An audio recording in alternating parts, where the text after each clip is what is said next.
Hi everyone, I hope everyone is healing.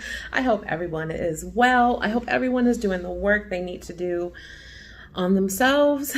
And in today's video, we're going to talk a little bit about toxicity that comes in all forms, and especially dealing with family. There are so many toxic things that can happen within the family.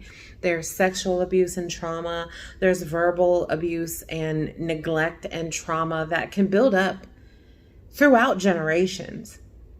There are money problems that can,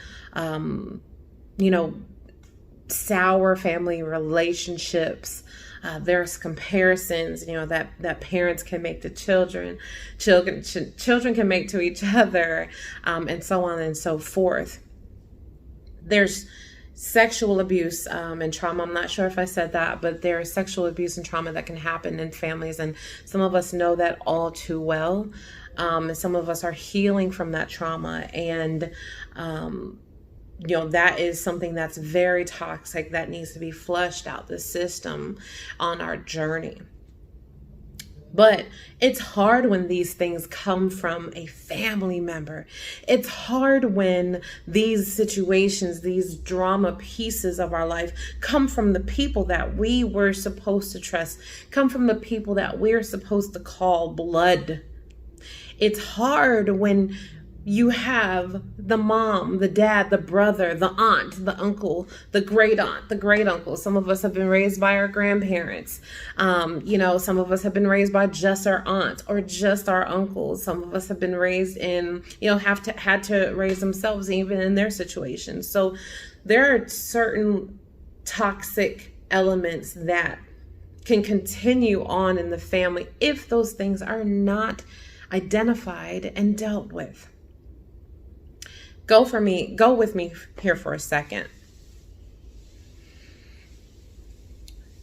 Your family is supposed to show you the love and support that you need. And I think we all are born into this idea that the family, the structure of it, the necessity of it, really pushes us into knowing that people that we call family are supposed to be, they're expected to be our positive influence. They're expected to be this positive element in our lives. They're expected to be this backbone of our journey. They're expected to be the element that causes less drama in our lives.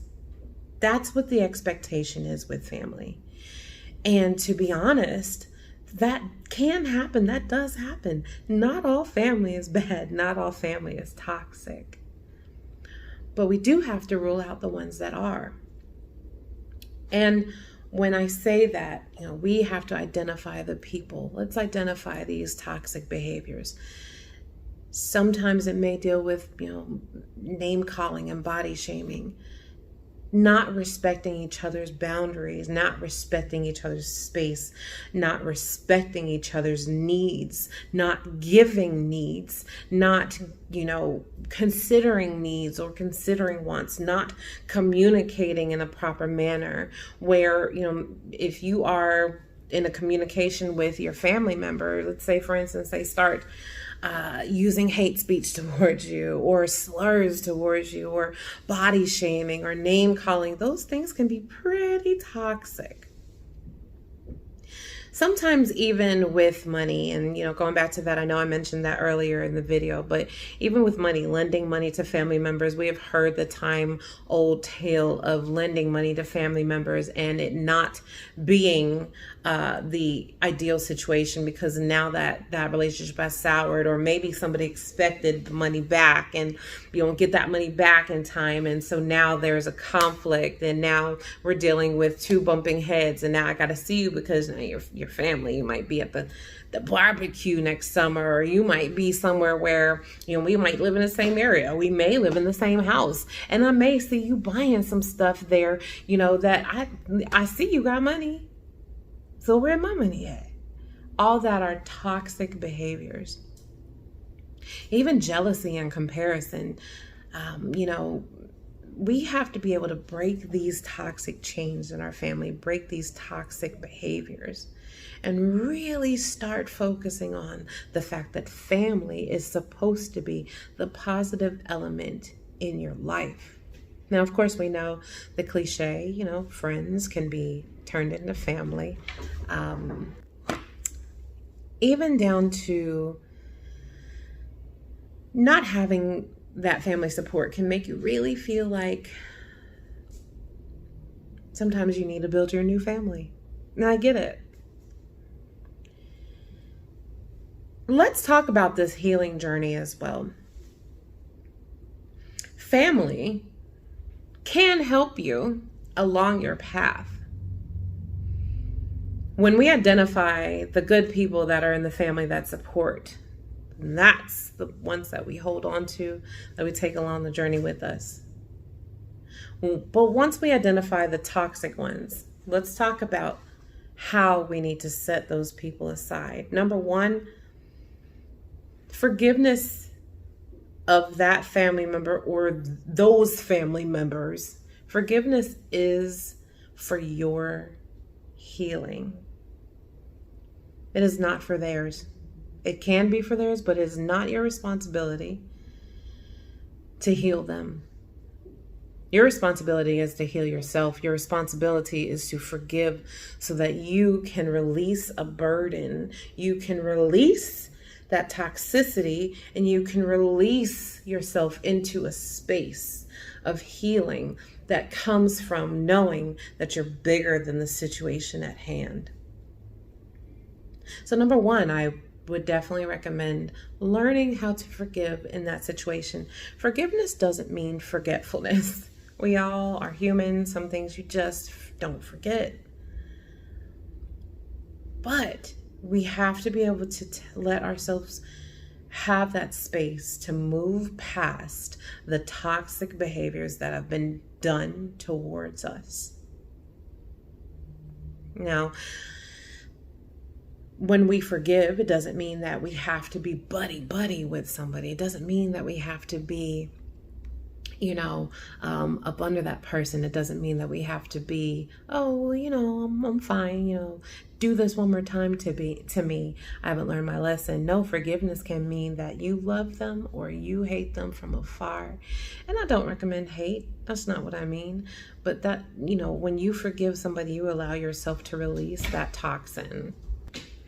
So forgive yourself and be able to allow yourself into a healing space where you are letting that burden go. You are starting to release those toxins elsewhere because you cannot hold that. Now, again, we've identified some of the toxic behaviors. We have identified some of the toxic things.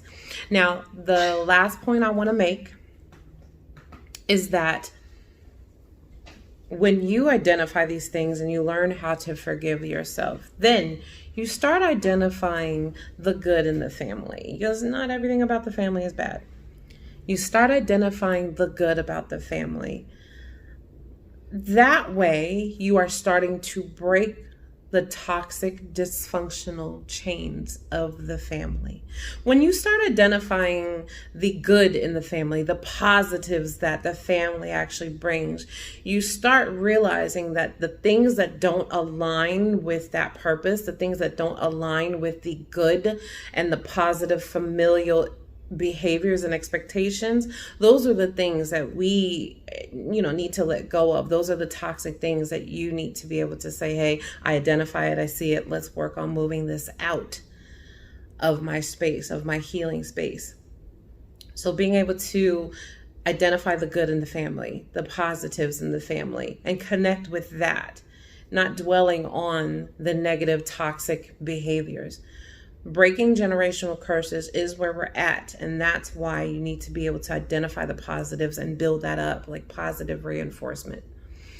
Lastly, if you are that toxic person, identify the toxic behaviors that you bring to the family dynamic, and maybe you need to eliminate those behaviors before you are eliminated from that family dynamic. You need to be able to identify if you are toxic, if you are splitting, if you are destroying the family bond by your toxic ways as well. Gossiping, hating, using emotional abuse, gaslighting, all of these things. If you are using comparisons or you are showing jealousy towards one party, not the other, identify your toxic behavior as well. Let healing begin. Let toxicity go.